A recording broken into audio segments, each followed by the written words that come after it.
Hey, good morning, Thor. Or morning for me, I guess. Lunch for the market, late morning for you. How are you? Feels like forever since we've been on.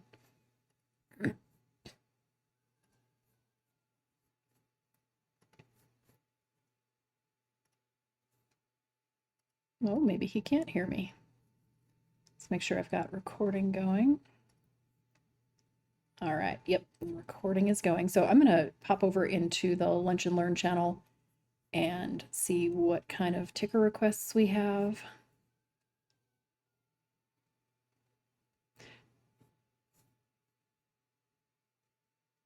All right, starting back, since we haven't done this since the holidays, I'm going to start back. Dr. Swing had posted a question about space, SPCE. So I'll go ahead and load that up, and then I'm going to touch base with Thor and see if there's a tech thing.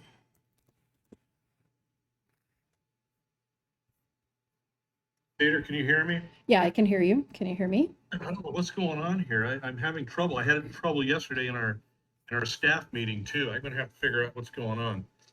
Okay, catch me up. I could hear you talking. You went over to Space, lunch and learn. yep, Which one are we looking at? SPCE.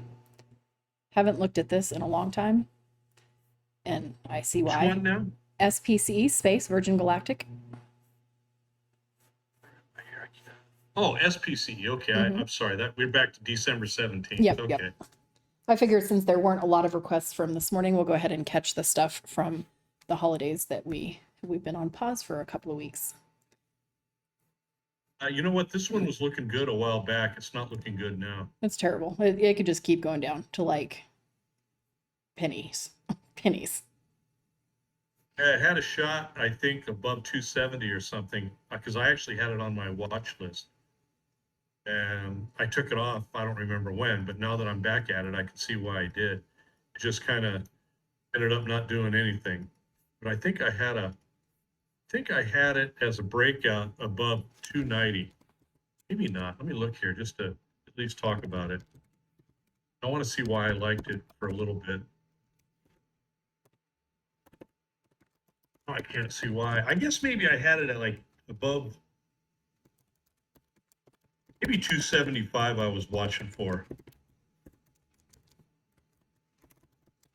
Yeah, I think I had it for above 275. It looked like it had a chance to do something. And when it fell back, the end of December, I just took it off my screen. So that's my take on it. I don't like it now. I just posted my weekly chart on it. I mean, if you're really interested in it, you set an alert on the weekly for a close above and hold.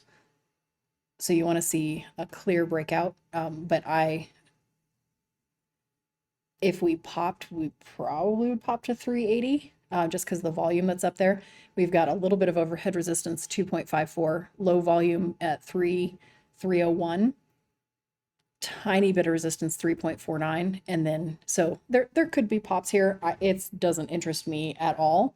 I may never look at this chart again unless somebody requests it, and I said that before, but I'm restamping that statement. I just posted the chart too. I mean, if you wanted to try and buy it right here today would be a chance. I mean, if it's something you like, right now today would be the day to buy it and sell it if it breaks that trend line I just posted. And you guys, if you have tickers you want us to review, I have them in I'm streaming my chart. I've got the live stream still running with ES on it. So the members that are watching that, not real interested in the chart review, can keep watching that. And since I'm hardwired now, it doesn't kill anything.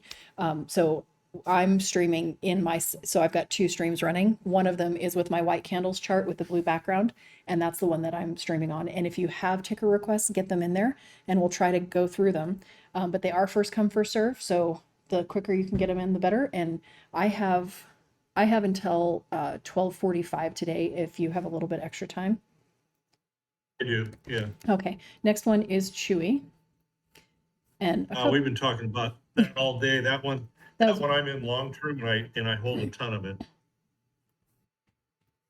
So that one was requested I back on the 17th also from Dr. Swing. I think that one there I mentioned, and right around the same time, Husky mentioned as well, and we Yeah. were both basically calling it tit for tat.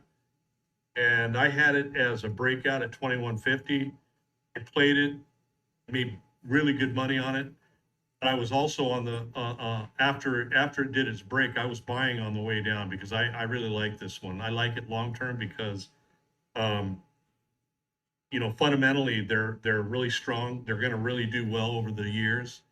They just, went from US into Canada. I know a little bit about it. This is one of those stocks I'm buying and holding. Forever. Yep. And I held through the last downtrend, and today we're back up over 2150, which was, or maybe not right this minute. I'm not looking at the actual chart. I'm just talking off the top of my head of what I know now. But over 2150 is back over that breakout point, and I'm holding it long term. All right, I dropped some levels in on weekly, and I'm going to go peek at it on daily, and then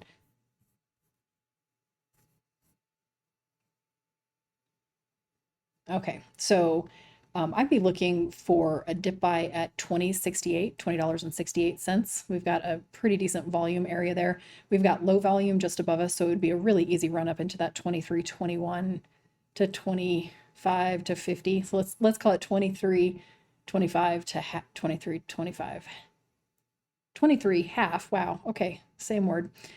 That area needs some repair as far as volume goes. That's actually our lowest volume area in the near term trading, basically since May of 22. So we may spend a little bit of time in here filling this profile piece in. And then there's a range that should be fairly hard for us to get over from 23.74 to 24.61, and then low, excuse me, low volume area again. So, yeah, I see this as a buy the dip. And if you're looking for something on your long-term portfolio, I would be heavily considering this.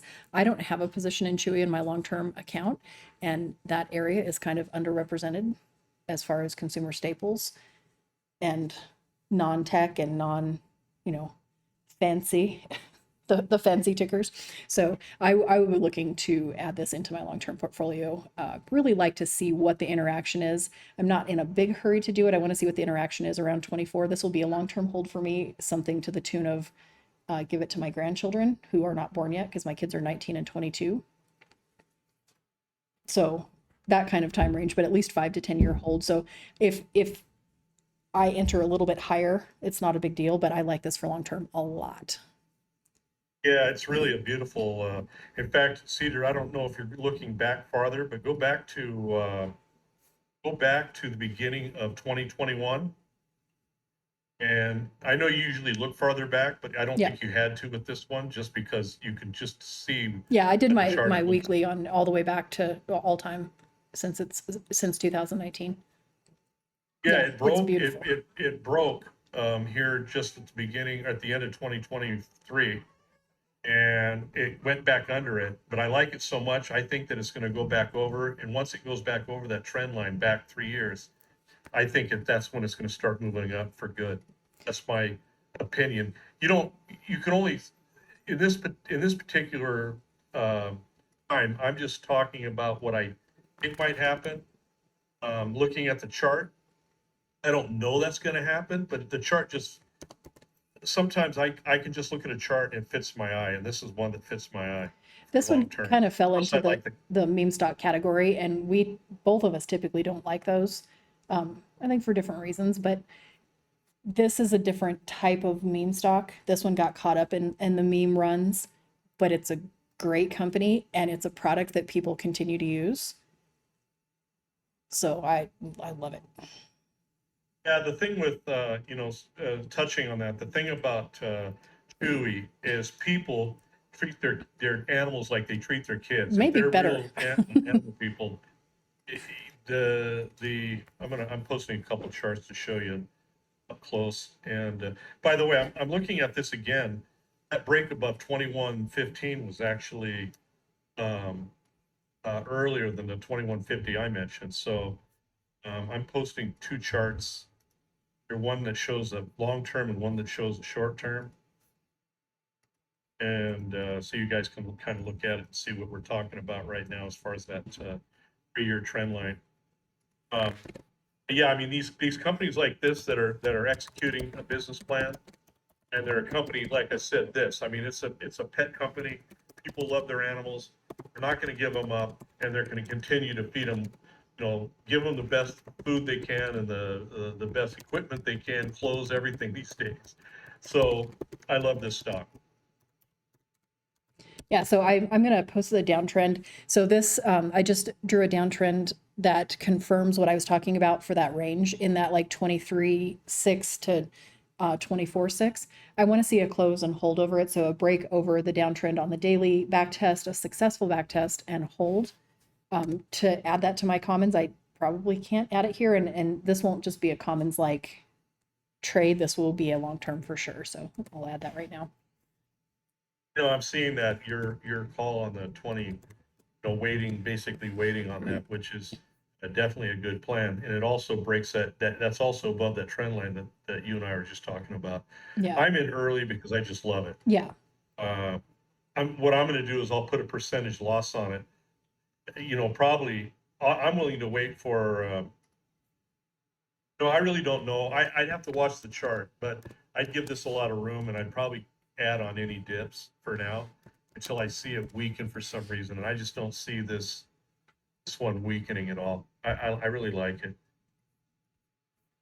All right, next one is a ticker that I have never looked at. It's NCNO. I see why. Let's see, it IPO'd July of 2020.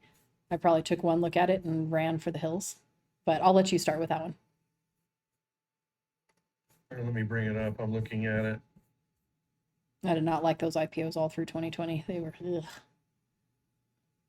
Yeah.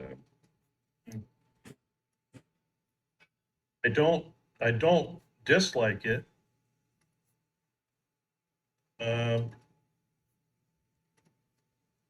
I'd like to see if this candle reject holds today. This looks actually not that bad.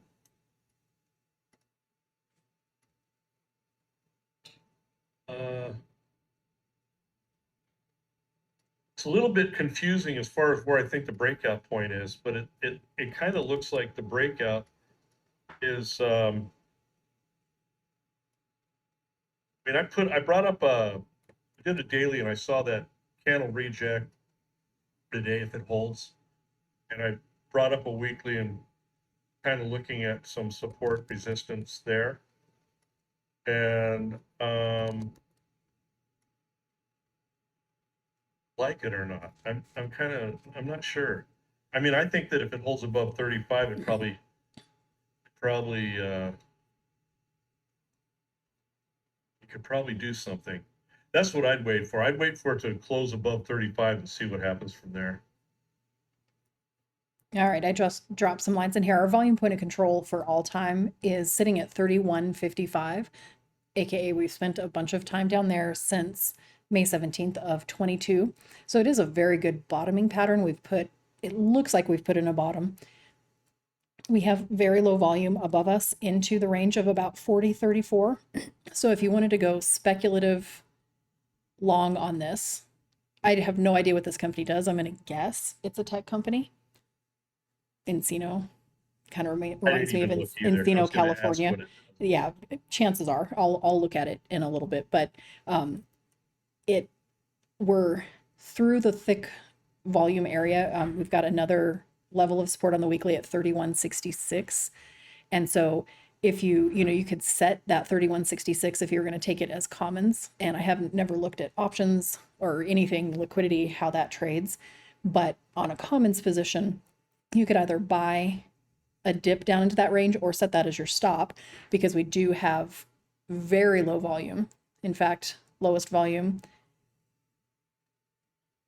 in that $40 range until we get above into the $58 range. So there is a lot of room to trade in here and work on this chart up to $55.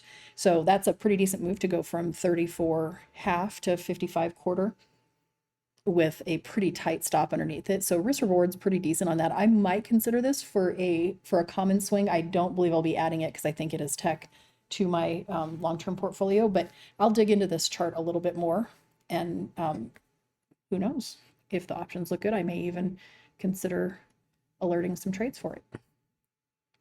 Yeah, I was thinking the same thing. I wanted to maybe look at it a little bit deeper. I mean, we're doing these lunch and learns and try to move it through quickly. And I'd rather, honestly, when I look at a chart, I like to make a decision fast. Reason why Yeah. it's not confusing. Well, Just it stop. lets us kind of like go in and go, is this something that's worth more attention? And we typically wouldn't even spend as much time as we do in these lunch and learns. I mean, open it, boom, boom, boom. Those decisions are made within like 1 to 2 seconds typically. We're taking extra time and narrating them so that people can learn from them, which is the point of the lunch and learn, and see what we're looking at and what we're thinking about. And Yeah, exactly. and When I and look at them, are we wanting ahead. to go back and do more and do more? And I see more capability in this. Yeah, for me to look at a chart, I usually get my best results when I just look at it. I look at it for 3 seconds and I know whether I want to look at it more or less or at all. And that one there kind of stopped me for a minute because I couldn't make a decision on it instantly like I normally can. You know, I can normally look at something and know right away whether I like it. In fact, Cedar can do pretty much the same thing. We both at the same time will say right off, I don't like this one, and she's saying it at the same time. Yeah. Um, And it's this not one because kind of we caught talked me about for it a second. before. So just for those of you that are new or listening to this, Thor's been trading greater than 30 years. I've been trading greater than 20 years. And even though we come from a very different background and very different styles or what our charts look like, they're volume based. And we don't look at these tickers ahead of time. We're coming into it fresh so that you can see our immediate reactions to it. Unless, of course, we've looked at a ticker before, but it's just that like off the cuff so that you can hear the internal dialogue of what we're saying to ourselves. Like Chewy today, we already knew about that one because I was already in it. Right. But this next, I haven't looked at it yet. This UTMA, I don't even know what it is. And same thing, I don't know if Cedar's looked at it, but I'm gonna say what I think as soon as I look at it. And it's the first time I've looked at it today. So, or really, I can't even remember ever looking at it. Maybe I have, I don't know. So do we want to move to that one? Yeah, let me get this this post, and if you want to go ahead and move to that one and start. I don't remember who started on this one. Okay. I have amnesia. Whichever. Max, what is this? Victory target managed out. I had the wrong one. Wait a minute. What is it again? UTMA. UTMA. What happened to it? UTMA. I don't have UTMA in my, what is it? Let's see. Oh, Max. Yeah, I don't have it. I'm not pulling up anything. Let me try. No, I am, but it's called something. There's no chart for it. It's called Victory Targeted Management Allocations. So, Max, whatever that was, Max 1985. Oh, No idea what. wait. Oh, no. You know what? Neither of us read it close enough. We were just looking for tickers. This is funny. We're both going to laugh about this. It says from Max, any long-term buys for my daughter's UTMA. It's for his daughter's long-term investment account. That is hysterical. Okay, good times. You know, at least, you know, we can laugh. That's all I'm going to Yeah, say. Chewy. Chewy, and possibly the last two that we've done, right? That's I can't believe both For of us sure were looking Chewy, for that but ticker. Yeah, for long term, I'd go with what Cedar said, because it is breaking the trend line. Go back really quick because I'm actually answering Max right now. Okay. Yeah, for Chewy, I'd listen more as far as what Cedar said. I'm already in Chewy because I loved it, you know, before it got to this current chart look. But Cedar, as far as long term, I would listen to her and wait for that break above that trend line and probably buy it at her spots. Well, and it kind of depends on age. You know, if you're buying something for your daughter, and let's say, I'm just going to do a round age of 5 years old. If you enter it at $23 or $25, it probably doesn't matter. And I hate to be that person because I'm so precise about most things. But the danger is you just have to make sure you look at it and manage it a little bit closer if you're buying it now, and make sure you know where your stops are, which is what Thor was talking about, because it could continue down, even though we both really like the company and think that it has upside potential.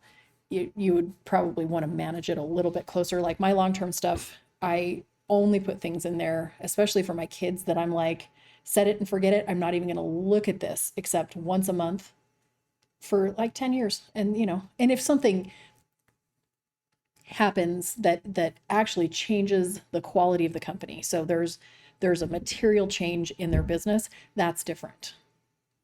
Like Yeah, I mean, Boeing. you're right about that. I mean, stocks like Apple, Yeah, you IBM, just put them in. Coca-Cola, any of those, you just buy them and forget about them. Yep. All you do is watch for news, for catastrophic news, something like, I mean, I couldn't think of anything that could happen to Apple to make it just absolutely tank unless somebody came out with some new technology that is going to do away with phones and Right. some of the other things they do. But And a good example is I that put Tesla in my daughter's portfolio, and then we had that sell off in 22, and I was like, whatever, I'm not worried about it at all. In fact, I'm going to add a little bit because nothing changed materially about Tesla. It was an overall market pullback, and it was something that I'm like, it'll recover, not worried about that part. And then reinitiated some other positions for her once we had that pullback. And that's the key, is that you're paying attention to the quality of the company. You want to take like the big names. You don't want to take a bunch of smaller unknown names in larger positions. So my recommendation would be, if you have an allocation, let's say we've got $10,000 that you're starting to build that account with, if you're putting 5% positions together, it's only well-known, well-respected, well-run companies like Apple. And tech names are not a bad thing, because tech is definitely the way of the future, even though it's been the way of the past now for 25 years. And then Yeah, it's not really 1% positions in the smaller, more speculative things. And if it's really speculative and it's not, you're just like, hey, I want to have a position in AI. I would, speaking of AI, I would put AI in her portfolio, and I would put it in at a 5% position. That's my particular opinion. Because AI, in addition to technology, is definitely the way of the future. But most other smaller things like that, I would be careful and put like 1 or 2% in, and some of them even 0.5%. Like if you wanted to say, hey, like I don't trade bio stocks at all, but there's going to be some stuff coming around the corner in the next, let's say, 7 to 10 years that dramatically change from a medical perspective our longevity, our youthfulness, our like ability to be able to thrive at a much older age. So if people can just live the next 7 to 10 years that are kind of on the cusp and not as healthy as they could be, those things are going to change dramatically what the outcomes of people's lives are, and they're going to make a ton of money. But what you do is you take a basket of like 15 of them, because there's no way to know which ones are going to do well, and you put like 1/4% or 0.5%, like a small, so your whole exposure is definitely not more than 10%. If you decide I want 10% of this, I want $1,000 to be in the biomedical growth field, and you could go to things like Kathy's ARC.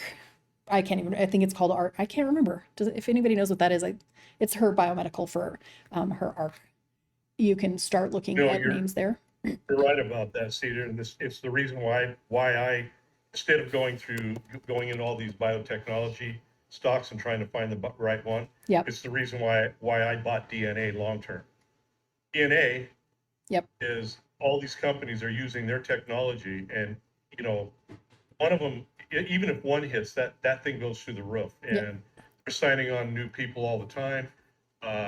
That's like putting all your, taking the basket and throwing it all in one stock. Yeah. That's DNA. Well, That's it's why I'm putting that. all your money on red. I mean, that's going to the casino. It's really a big bet, unless of course you have insider information and you know that this company in particular is going to market, and you're like, okay, that maybe. And if you had that, then it would be insider trading. So that would be, just spread it out, diversify across a bunch of tickers, a bunch of them at 0.5% or less. And most of them are going to be worth 2 cents on the dollar at best in 10 years.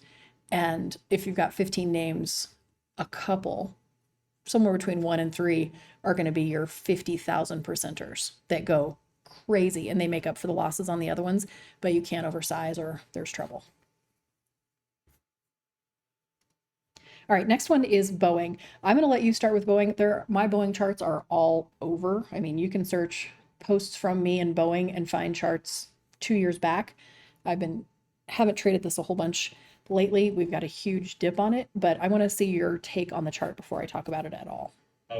Yeah, Will, when did they ask about this today? About Because Boeing? this thing, Oh yeah, no, Boeing crap, Boeing right? had bad news yesterday. They had a bunch of bolts that weren't tightened down and the entire door came off the airplane in flight. 8% Oh, down wow. yesterday. Oh yeah, and Boeing is a complete piece of crap company. Like I trade it because it's a tradable trader stock. It is a terribly run company. But I want you to talk about the chart. It's ugly as hell. It's But a trader's chart. Yep. yeah, I mean, if you wanted to try and play a bounce play on this, because somebody's going to come in and Oh try yeah. to find the bottom, right at 224.50. I would buy now only for a bounce play. That's it. I wouldn't even touch this stock. I wouldn't touch options. I wouldn't do anything. This is only strictly a bounce play. If it holds 224.50, I'd play it. Anything under that, I'm out. I mean, I don't even want to look at this thing. It's so ugly. Say that number The again. funny Sorry. thing is, I was turning off a call. real quick, something that's interesting about this stock though. This bad news came out when? Yesterday. It was pre-market yesterday, I think. Yeah. Yesterday. Well, guess what? It broke the trend line on the 3rd. It was already looking like a short on the 3rd before that news came out. That's really interesting. It was already looking like hell on the 3rd. For me, I had it as a rejection of the trend line. Actually, that's really back interesting. from Bad news came out yesterday and tanked it, but it was already a short. it's been a short since 262.14. So I just posted my chart in the Lunch and Learn thread. I've got a trend line all the way back from January 13th, 2023, and we've got 4 contact points all the way through July 31st, 2023. And so all this stuff, when we popped over the 262 level, was just rejection of that trend line. And then news hit it after. I mean, it's been a pretty good little free fall with some dead cat bouncing in here, but I'm really looking for, I have a box, and it actually doesn't have a line on it, but it was the balance area that we traded within pretty much half of 2023. 218.33 is the number I'm interested in. I want to see what the interaction is as we get back down into that range that was our balance zone. I will be trading this again soon, but no long-term positions. Don't do it. Avoid it, especially Yeah, here. I'm strictly talking about short term, nothing else. Yeah. What's our next one? We got 2 more we can do here, which is perfect. I think Dog. there's 3 if we can catch them. Yeah, 50. We should be able to. All right, let's see. D-Dog.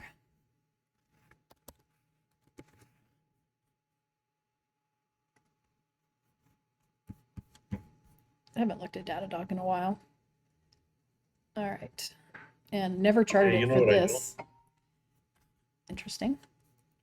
You want to start on this one? Yeah.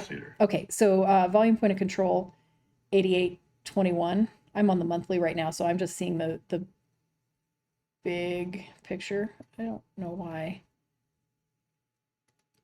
There we go.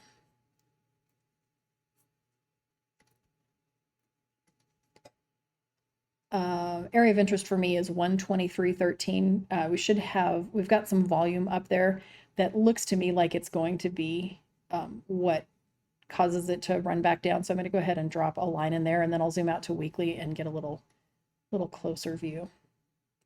But yeah, 122.97 is where it ends up landing.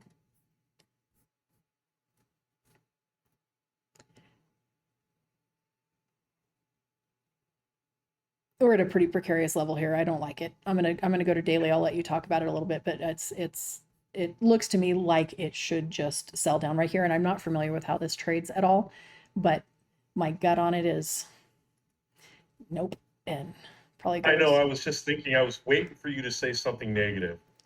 I was, because that's what I have. And it's not that it may not go, it may. I mean, it's a good company. I don't know what its value is. I know it's a good company, but I don't like that it made that breakout and then fell. That breakout goes all the way back to August. And, yeah, above 115 somewhere. I'm just throwing, broad numbers out here, but above 115 somewhere, and then fell back, which I don't like. I just, for me, it may do something. I wouldn't trade it personally, only because I just don't like the way it looks. I think it's gonna probably manage to get up to that, 123, 124 area, and then probably fall back again. I'm not calling it a short either, so, you know, yeah, yeah. It just just looks, because it I looks don't like messy. it, I mean, Yeah. just because I don't like it doesn't mean it's a short. And a lot of the times when we don't like it, it's because the chart it's messy. It looks sloppy. And when something's not readable, it's harder to trade, especially if you're thinking about trading it instead of adding something because you're, wanting to add that into your portfolio. So there is a range of interest for me potentially, that I just drew in 107, we'll call it 107 to 109. That I might be willing to look at it after we see the interaction there. We do have pretty decent volume at 109.11 that tells me that more recently that's been put in, just looking at the candles. So I'll post, actually, yeah, I need to post that. So yeah, Yeah, I I'm just don't done with like that it. It's one. ugly. It would have been nice if you were looking at, if you'd asked me a while back when it was in the nearing around, the low 70s and making a run from there. That was the time to, Yeah, in fact, that would have been such a good buy right there above. I mean, hindsight's easy to say. I can sound like a genius talking about it now, but above 73 way back, I would have loved this, but now, not at all. But I think I probably would have got shook out of it with those drops. I would have been the hell out of it. yeah, But if you I bought it at would have 73, been it would have scared. still sitting pretty. All right, AFRM for you.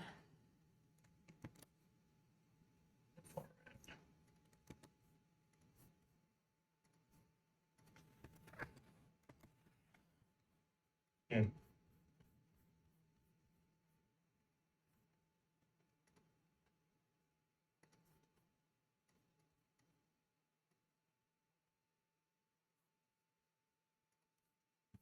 And I don't know what to say about it.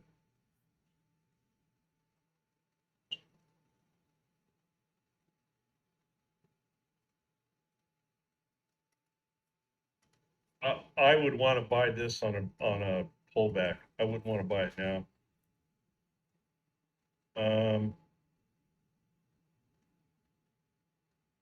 I'd probably want to try and get this around 38.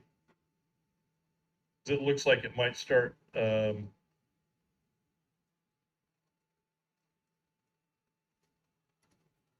maybe 39.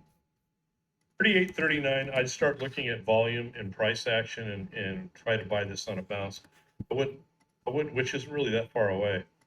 I wouldn't want to get into it now because, I mean, if it gets down to that 38, 39, if something happens, like, anything, you could start losing, you know, it's hard for me to read right here, to be honest.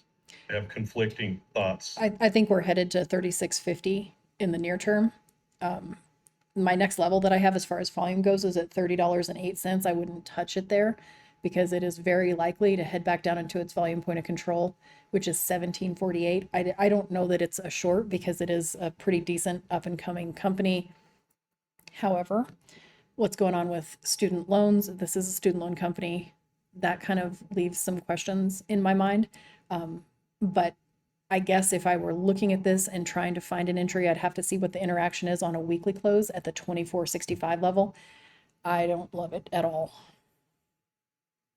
This Yeah, that's why I entry, was when I conflicted. covered it before, was from like $20, and targets were, I actually just added one at 49, but the target would have been that 44 level from when I charted this before, if you want to search it. That's why it was conflicting to me. It's a good company and it's a stock that's gonna move. Um, but I would probably try to buy this on a bounce, and I start looking at it around 37.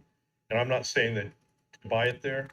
I'm saying start looking at it there, because that's when you start looking at price action and volume, see how it reacts in those areas, and it could be a place to buy.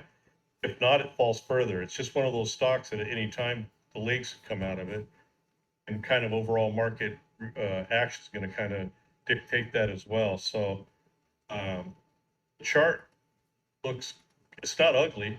It just doesn't look like right now is the time to buy it. You got to wait for something on it. And I'd start looking again around 37, 38. All right, next one is snow. So I'm dropping some monthly levels in here. I actually like this chart on the monthly. I haven't seen it on any other time frame, but we're below a very low volume area at 203.72, targeting 230 overhead pretty easily. So let me flip over to weekly, see what we have there. Yeah, I already had the weekly up. I liked it right away. And this, I had some levels from before. Our volume point of control was sitting at 141.47, and it's been pulled up to 152. And then that target from there was 184.77. Those are the only two lines I had on there. But now that I'm seeing this, I'd be looking to buy a little bit of a pullback here into the yeah, I need to look at the daily before I make a judgment call on that. Let's see.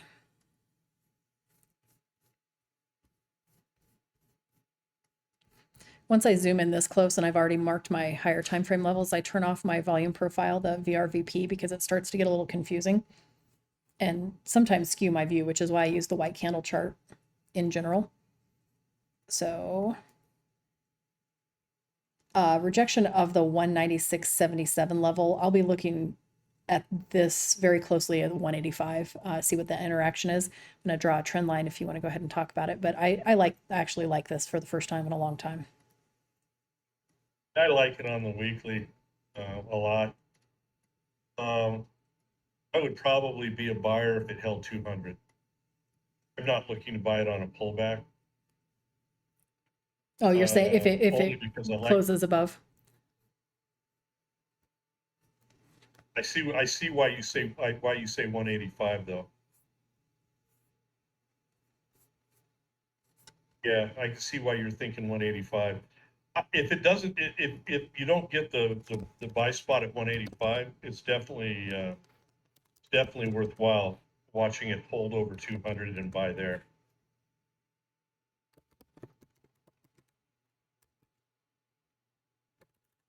Although, well, it's kind of hard to go by the volume. I'm watching a decreasing volume, but that goes into the beginning or the end of last year where you're not going to have the volume anyways. So I'd kind of watch for volume, see if you get an increase. I would go with the 90-day average to see if you start getting up close to that or over and a hold above 200. That's what I would actually look for to buy this. I'm not looking to buy it. I don't like buying expensive stocks. I like buying the ones that are a little less money. It's just my preference. Some people don't care, but 200 is where I'd look at buy and hold it.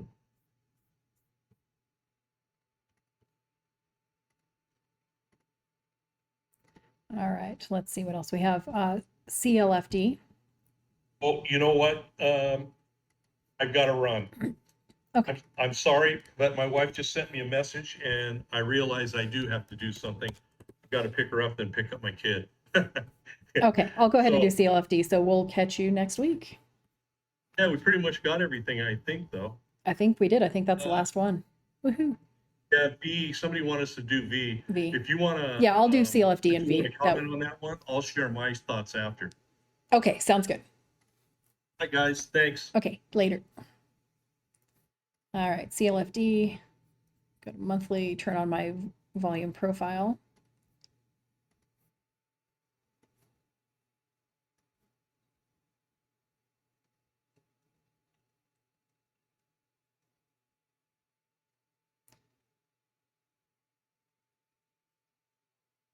Looks like this thing got memed up in COVID.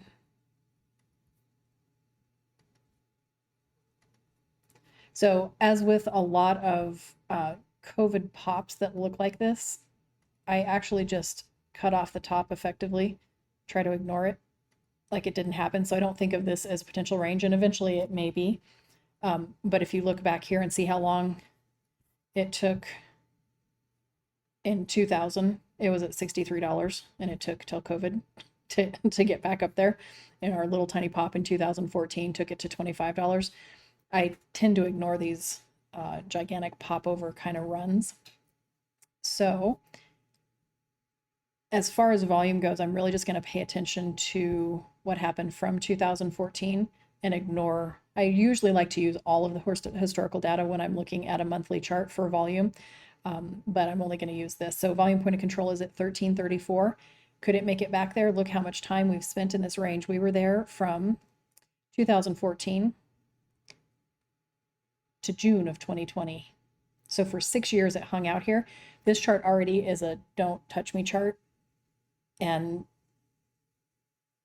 typically, like we were talking about, I would just stop looking at it right now. But as far as from a technical perspective, if you wanted to use a trend line just purely off the monthly, you would want to use this trend line as your stop.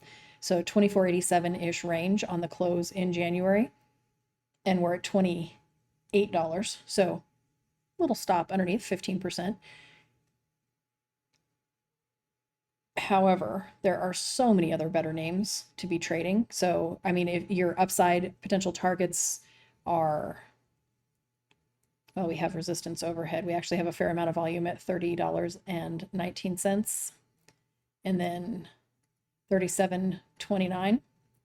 So if we make it over $30.19, you do have a $7 profit potential above there. If we make it past that volume, it's $45.71.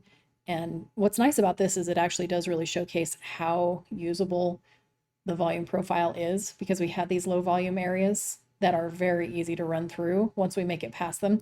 The problem is the chance of them headed up here. So now let's go back and look and see what the interaction is there on these previous monthly candles, which is pretty interesting how even something back from 2000s affected what was happening in here, guaranteed. So popping into the weekly, I'm just going to use from 2020 forward because that's when first time it moved in 6 years.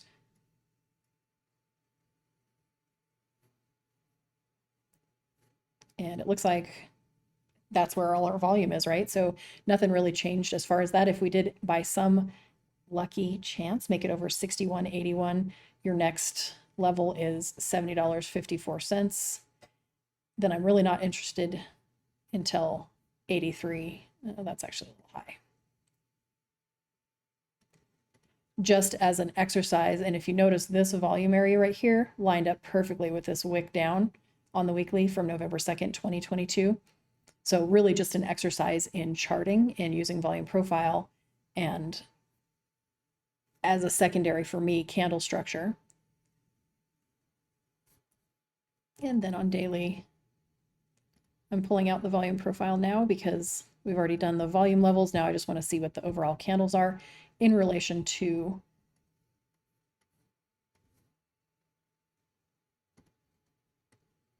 and sometimes when you, and I shouldn't say sometimes, most of the time in TradingView, when you add them on the weekly and the monthly, these trend lines, unfortunately, you have to go back in and snug them up to the actual candle or wick itself once you zoom down.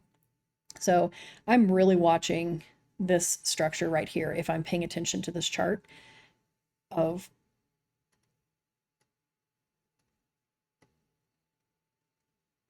especially if I can catch that wick.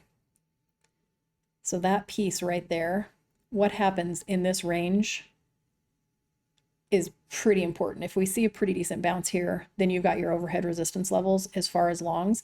And you could just, if you were wanting to take a speculative long on this, go, all right, I'm going to enter commons and I'm going to have a trailing stop on it of a daily close underneath this trend line, because we actually have a pretty good established bounce range. And as soon as it closes underneath it and the next day opens also underneath it, then I'm just going to exit my position with that loss, with the potential of us traveling up into that 37.30 range. All right, flipping out to, oh no, I need to throw this chart up.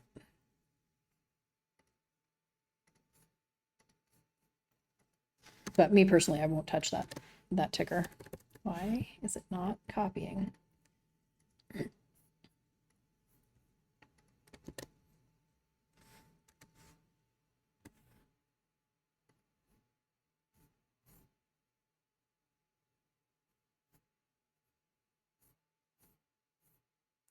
I'm trying to reply to the individual posts. That way it tags the person who requests them. All right, there we go.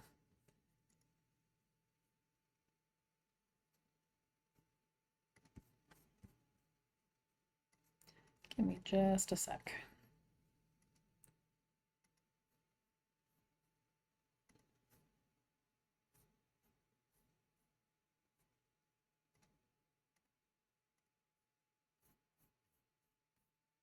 I have to make sure my Streamlabs is still recording the correct screen. Okay, there we go. All right, out to Visa, V for a ticker on the monthly turning volume profile. Oh, it is on. Waiting for it to render. That is a beautiful chart right there. Look at that. We've got earnings coming up. Earnings season kicks off with financials at the end of January. And with interest rates as high as they are, you can imagine they're making a lot of money. However, what's going to happen from a financial perspective scares me just a little bit, because at some point people won't be able to pay their Visa bills because the interest rates are too high. What happens then, we don't know.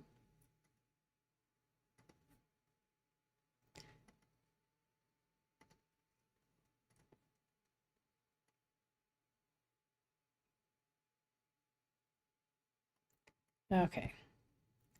Got an ascending wedge happening here. Wow, that's a beautiful chart though, honestly.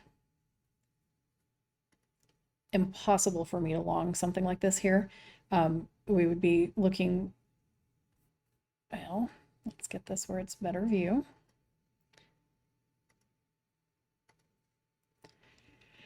$259.13 is a pullback range. I am on the monthly chart, so I'm going to go ahead and drop these levels in.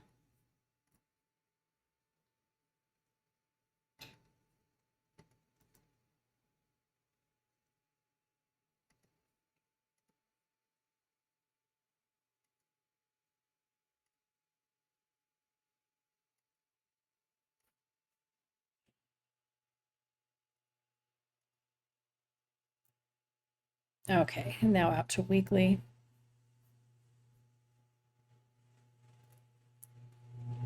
So all my purple lines are drawn on the monthly. All of my weekly lines are drawn as blue. And I'll just come back in and check them and see, like, there's a little bit of interest right here, and then just change this color. So if you're ever looking at my charts, it's the same thing that I did in the New Traders Bootcamp, in that very first one, talking about volume profile. That way I can quickly identify, I can differentiate. Monthly has preference, so monthly and weekly are the most important levels as far as volume goes. But monthly has preference over weekly. Weekly has preference over daily and lower time frames, which are all white. So now down to daily. Now I'm going to look at chart structure, because I've already, oh, let's see here.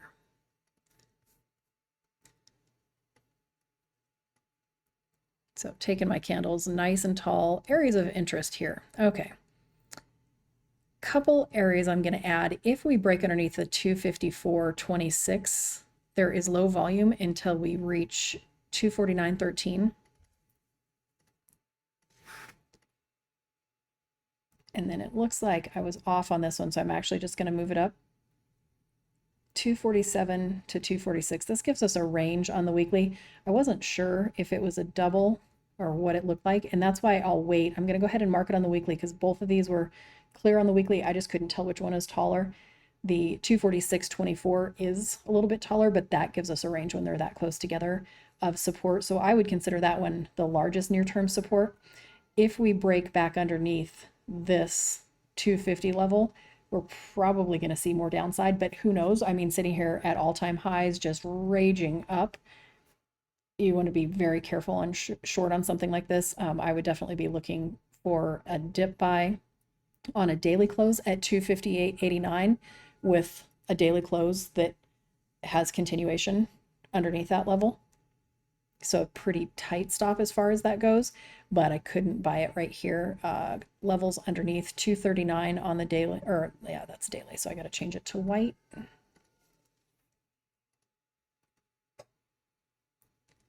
Interesting, that didn't show up for me on the weekly, but here we are, which is why I do them in all different time frames.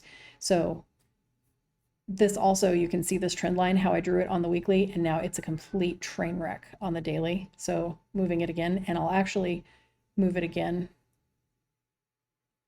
from a 4-hour perspective if I decide to dig in a little bit closer. The other thing you could do with this, instead of catching those two highs, is go here and here. I actually like that trend line even better. So I'm going to keep that because we do have 3 points of contact. Fourth time we interacted with it, we rejected. So I would expect it to be a short the next time we bump up against this. We could just continue to grind up this channel. It's almost a parallel channel, not quite. But yeah, that's a beautiful overall. If you want to look at something that's like buy the dip kind of deal, that's this ticker right here.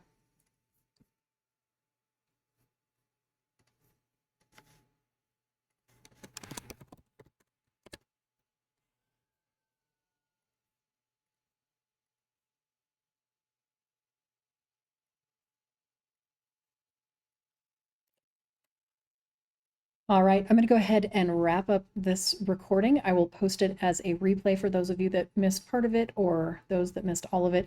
We are back to doing these regularly weekly now that the holidays are past. So appreciate the tickers for us to be able to review and take the time to teach how we look at things. And we'll see you guys inside Voice in just a second.